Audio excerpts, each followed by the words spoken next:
disadvantage. Karen arrives!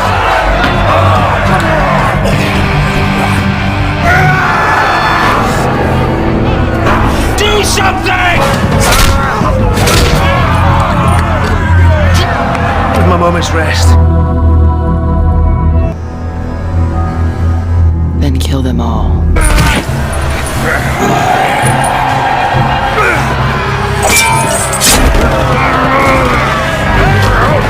Bismillahirrohmanirrohim. Assalamualaikum warahmatullahi wabarakatuh. Doa movie lovers, dimanapun kalian berada. Semoga kalian semua dalam keadaan sehat dan selalu bahagia. Di kesempatan kali ini, saya akan menceritakan alur cerita film Spartacus Blood and Sand, episode 4. Tentunya dengan rasa yang berbeda, dan juga dengan kemasan yang berbeda pula. Oke, tak usah berlama-lama lagi, supaya tidak menimbulkan pemborosan kata. Dan inilah sebuah pantun untuk Anda semua. Parman bacoan dicekel hansip, mari mangan garokoan, kurang sip. Lepaskan sepatu Anda, lepaskan pakaian Anda, dan lepaskan penutup kepala Anda, serta segala beban pikiran yang ada di otak Anda. Dan, intro.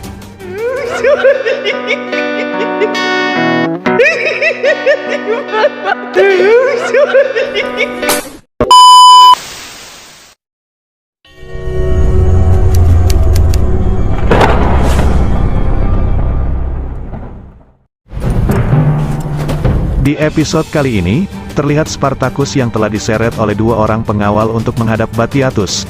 Dan terlihat juga Batiatus yang telah mengungkapkan kekecewaannya terhadap Spartacus.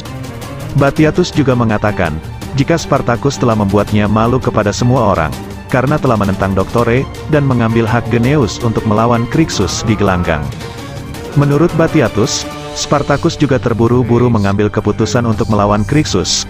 Sebelumnya nama Spartacus sangat dikenal, karena sudah membantai dan mengalahkan 4 gladiator Solonius. Tetapi sekarang minat penonton sudah pudar, karena kecerobohan Spartacus sendiri. Batiatus juga mengancam untuk menghentikan pencarian istri Spartacus. Namun Spartacus tetap meyakinkan Batiatus, bahwa ia akan bisa menjadi gladiator andalan, demi menebus kebebasan istrinya. Dan Batiatus lalu mengatakan, kalau hanya ada satu cara, yaitu, bertarung untuk mempertahankan kemenangan di lubang neraka. Karena di situ tidak ada aturan menyerah, maka yang kalah harus mati. Apabila Spartacus bisa bertahan hidup di lubang neraka hingga waktu yang ditentukan, maka Spartacus akan diterima menjadi siswa gladiator kembali. The pit.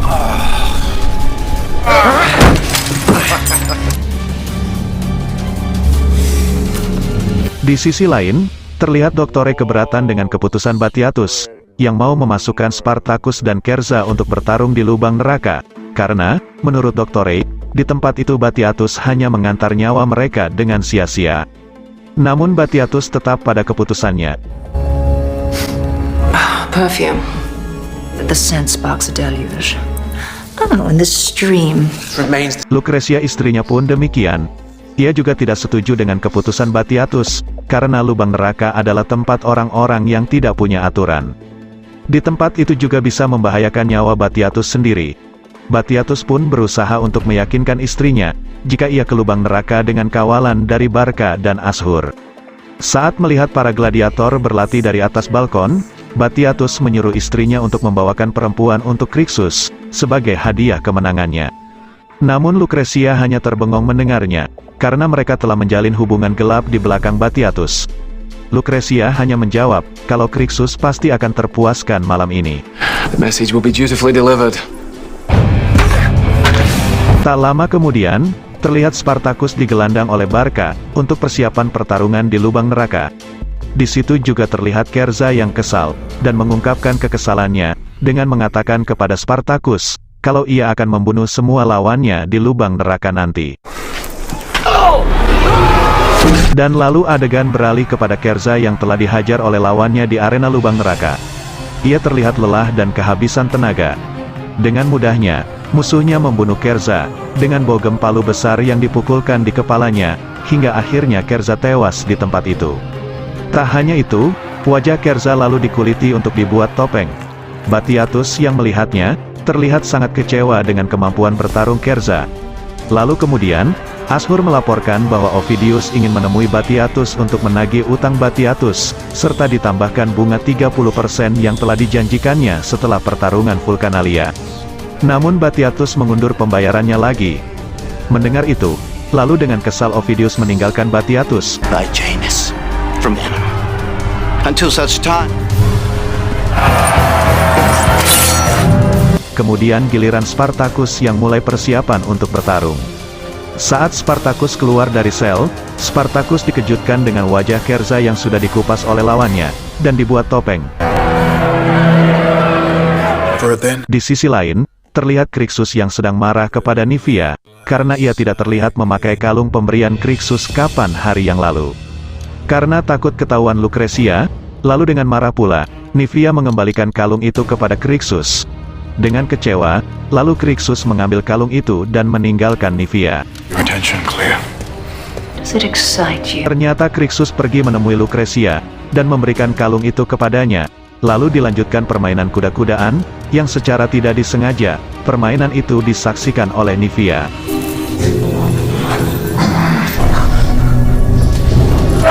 Sementara di arena lubang neraka, pertarungan Spartacus segera dimulai. Di situ Spartacus dilawankan dengan manusia yang bernama Mairmak. Wasit menyuruh mereka untuk memilih senjata yang telah disiapkan, serta mengatakan, kalau hanya satu saja yang boleh hidup. Pertarungan pun dimulai.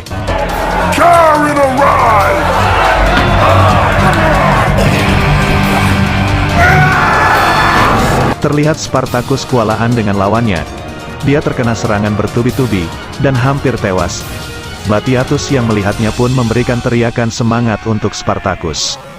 Dan lalu akhirnya, Spartacus bangkit dan menghajar balik lawannya hingga terkapar tak bernyawa. Melihat kemenangan Spartacus, Batiatus merasa senang dan memohon supaya diberikan waktu sebentar untuk beristirahat. Terlihat Spartacus telah dijahit lukanya dengan tabib gladiator. Dan tak lama kemudian, Spartacus melihat bayangan istrinya yang bersedih, karena Spartacus terlalu memaksakan dirinya, dan mempertaruhkan nyawanya hanya demi kebebasan istrinya.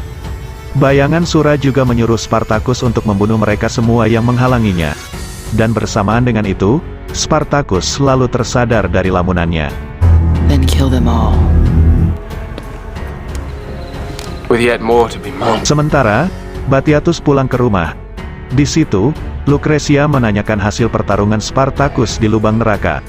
Lucretia juga mengatakan, apabila mereka tidak segera mempunyai keturunan, maka Lucretia akan dipaksa untuk dikawinkan lagi dengan orang lain oleh orang tuanya. Di tengah obrolan mereka, Batiatus menanyakan tentang kalung yang dipakai Lucretia. Dan Lucretia pun beralasan, jika kalung itu adalah bekas kalung ibunya, yang ia temukan terselip di antara barang-barang bekas. Should wash. I smell of death. Di Ludus, terlihat Spartacus yang dikawal dua penjaga untuk menuju ke selnya kembali. Di situ ia bertemu Faro dan yang lainnya. Namun salah satu dari mereka telah menghina Spartacus, karena dianggap Spartacus bukanlah gladiator lagi, melainkan hanya seekor anjing. Mendengar itu, Faro pun tak terima jika sahabatnya dihina. Di situ Spartacus bercerita, jika Kerza telah tewas di pertarungannya. Mereka pun saling berbincang mengenai lubang neraka, hingga akhirnya, Spartacus tertidur karena kelelahan. What do you know of the pit? Follow the statement. His senses. Would you have me bake? Keesokan harinya, di pasar terlihat Lucretia dan Nivea telah menjual kalung yang pernah ia beli, karena keadaan mereka saat ini telah sangat membutuhkan uang. Namun pembeli itu menawar harga yang sangat rendah. Dan tak lama kemudian, Solonius datang, dan menawarkan harga tinggi untuk kalung itu. Namun Lucretia menolak, dan tetap menjualnya kepada pembeli pertama. Karena Lucretia tahu, kalau kedatangan Solonius hanyalah bertujuan untuk mempermalukan dirinya. Thought of them against your skin. I pray fortune. God's shrivel your cock. Mind as well as your soul. Kembali ke Spartacus. Saat para gladiator latihan, Doktore menuturkan, jika para gladiator harus berhati-hati dalam mengambil keputusan, dan jangan ceroboh dalam pertarungan di gelanggang, kalau tidak ingin masuk lubang neraka seperti Spartacus, sembari mereka menertawakannya ramai-ramai. Ketika waktu makan tiba, Petrus menghampiri Spartacus sembari mengantar makanan dan minuman untuk Spartacus. Namun Barca yang merupakan kekasihnya pun menyuruh Petrus menjauhi Spartacus. The drought. Kemudian terlihat Ashur yang mencoba membuka cerita di depan Crixus dan Barca, tentang hadiah kalung yang pernah Crixus berikan kepada Nivea. Ternyata kalung itu Ashurlah yang mencarikan. Karena takut ketahuan Barca, maka Ashur didorong sampai terjatuh oleh Crixus, dan menyuruhnya untuk menutup mulutnya. Dengan penasaran, Barca bertanya lagi kepada Crixus, tentang hadiah yang dimaksud Ashur. Tapi Crixus masih menutup-nutupi kepada Barca. Tak lama kemudian, Batiatus memerintahkan Barca untuk menyiapkan Spartacus untuk bertarung lagi di lubang neraka. See you, Spartacus. Kemudian diperlihatkan Spartacus yang bertarung dengan lawan yang berbadan tinggi besar, dan akhirnya Spartacus pun menang lagi.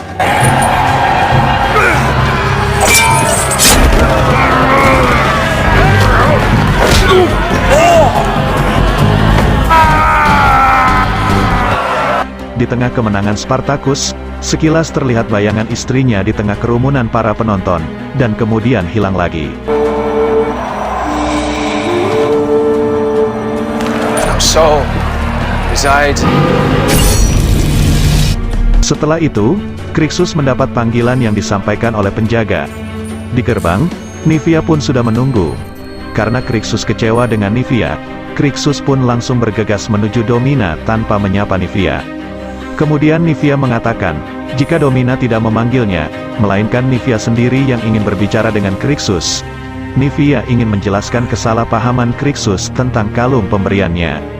Ternyata Nivea sangat menginginkan kalung itu, tetapi takut diketahui Domina, cepat atau lambat. Nivea juga kecewa, karena kalung itu diberikan kepada Domina oleh Crixus. Mendengar kemarahan Nivea, Crixus pun sangat senang, karena menurut Crixus, itu tandanya Nivea cemburu, dan cintanya tidak bertepuk sebelah tangan. Oleh sebab itu, di tengah mulut Nivea yang lagi nerocos, Crixus pun mengecupnya. Dan setelah itu, Nivea memanggil penjaga dan meninggalkan Crixus.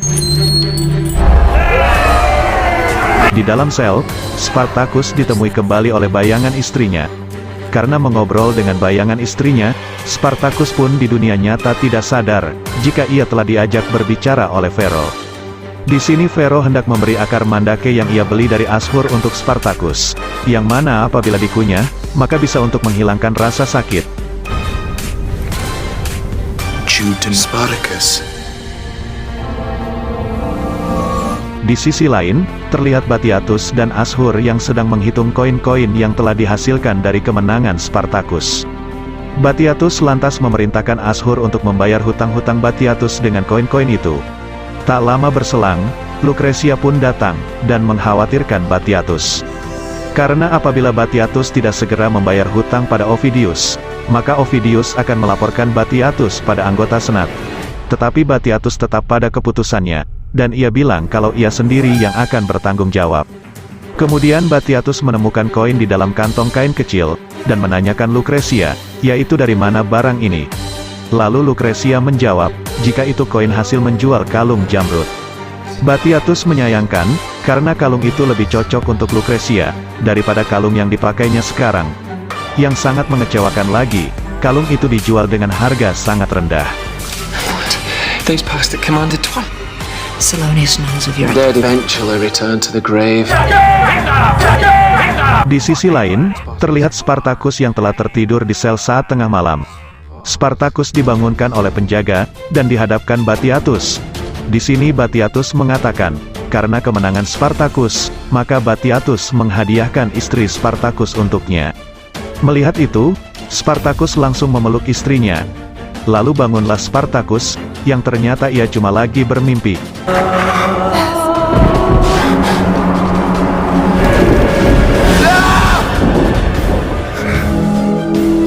Keesokan harinya, Spartacus dipersiapkan untuk bertarung. Karena Spartacus 2 kali menang berturut-turut, tentu banyak yang menjagokan dan banyak yang bertaruh untuk kemenangan Spartacus. Dengan begitu, Spartacus meminta Batiatus mempertaruhkan semua hartanya untuk kekalahan kematiannya, demi Batiatus menang banyak di pertaruhannya nanti. Tetapi Spartacus hanya meminta satu, yaitu Spartacus menginginkan supaya Batiatus menyelamatkan istrinya dari pedagang Syria dengan keadaan utuh. Apabila Batiatus mengingkari, maka nanti bakal ada penuntutan balas dendam dari neraka. Setelah dipikir-pikir, Batiatus pun sepakat dengan permintaan Spartacus, dan meminta Spartacus supaya jangan mencurigakan di pertarungan, jika ia sedang mengalah. Kini tibalah pertarungan Spartacus. Ia dilawankan dengan Ixion, yaitu orang yang menyalahkan Kerza dulu. Wasit lalu menyuruh mereka memilih senjata, dan setelah memilih senjata, pertarungan pun dimulai.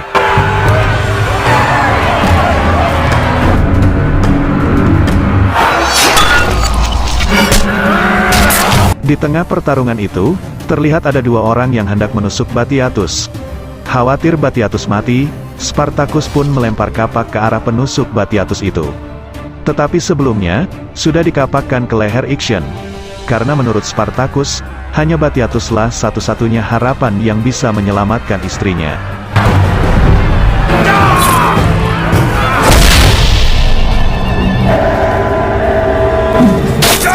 Akhirnya mereka pun mati, dan rencana pun gagal, karena Spartacus masih hidup, tetapi nyawa Batiatus selamat.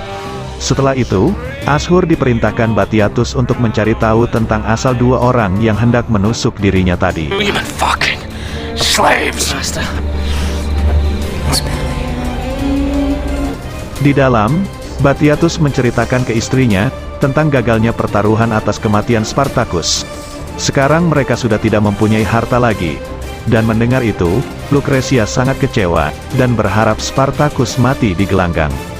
Karena menurut Lucretia, Spartacus sudah terkena kutukan dari para dewa. Dan Lucretia takut, apabila Spartacus masih tetap hidup, maka kutukan itu akan menulari di keluarganya. Wait. A place that you would never becomes our own. Saat Spartacus di sel sendirian, Spartacus dipanggil oleh Batiatus, yang disampaikan oleh Doktore. Setelah Spartacus menghadap Batiatus, Batiatus pun berkata, "Jika seharusnya kau mati di tempat itu." Kemudian Spartacus menjawab, "Kalau aku mati, maka kau juga pasti akan mati di tempat itu." Karena Spartacus hidup hanya untuk menyelamatkan Batiatus.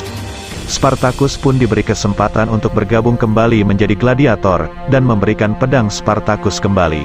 Does as soon as he is able.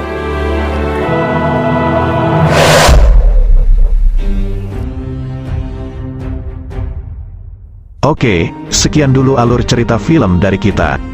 Mohon maaf, jika ada salah-salah kata. Dan sampai jumpa lagi, di alur cerita film, yang lebih menarik, berikutnya. Jika teman-teman penasaran, ikuti terus Doa Movie. Jangan lupa like, komen, share, dan subscribe, serta hidupkan lonceng notifikasi, agar kalian tidak ketinggalan, dengan alur cerita film, yang lain. Dan jika teman-teman ada saran dan kritik, atau referensi untuk alur cerita film selanjutnya, silahkan tulis di kolom komentar. Jika ada sumur di ladang, boleh saya menumpang mandi. Jika ada umur yang panjang, saya pasti akan menumpang mandi lagi. Salam sehat selalu, salam lanang, salam sejati, Rahayu. Wassalamualaikum warahmatullahi wabarakatuh.